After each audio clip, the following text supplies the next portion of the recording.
السلام علیکم۔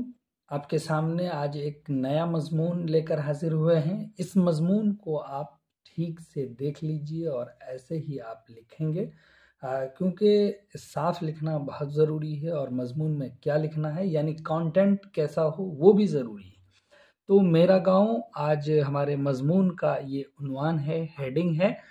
تو میرا گاؤں ایک خوبصورت اور پرسکون جگہ ہے جہاں زندگی فطرت کے قریب اور سادگی سے بھرپور ہے۔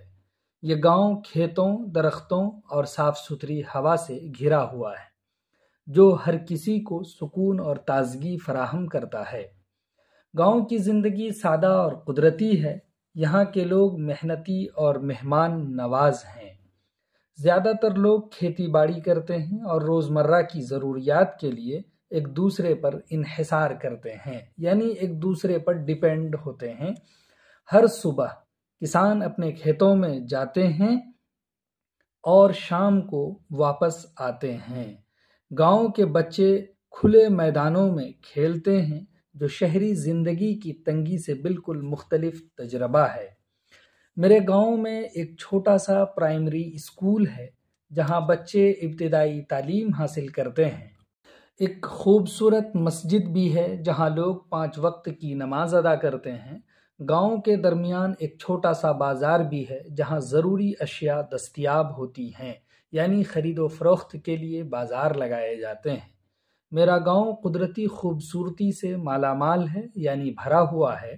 یہاں کھیتوں کی ہریالی، درختوں کی چھاؤں اور پرندوں کی چہچہاہٹ دل کو خوش کر دیتی ہے۔ نہر کے کنارے بیٹھ کر شام کا منظر دیکھنا ایک ناقابل بیان سکون کا احساس دیتا ہے۔ بارش کے دنوں میں گاؤں کی مٹی کی خوشبو اور سبزہ مزید دلکش ہو جاتا ہے۔ مجھے اپنے گاؤں سے بے حد محبت ہے۔ یہاں کی سادگی اور محبت بھری فضا مجھے ہمیشہ یاد آتی ہے۔ چاہے میں کہیں بھی ہوں یا کہیں بھی رہوں، میرا خواب ہے کہ میں اپنے گاؤں کی ترقی کے لیے کچھ کر سکوں تاکہ یہ خوبصورتی اور سکون ہمیشہ برقرار رہے۔ یہ مضمون آپ کو بہت اچھا لگا ہوگا۔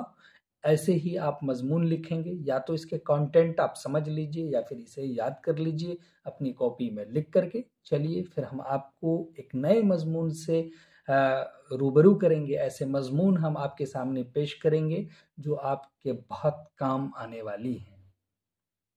خدا حافظ۔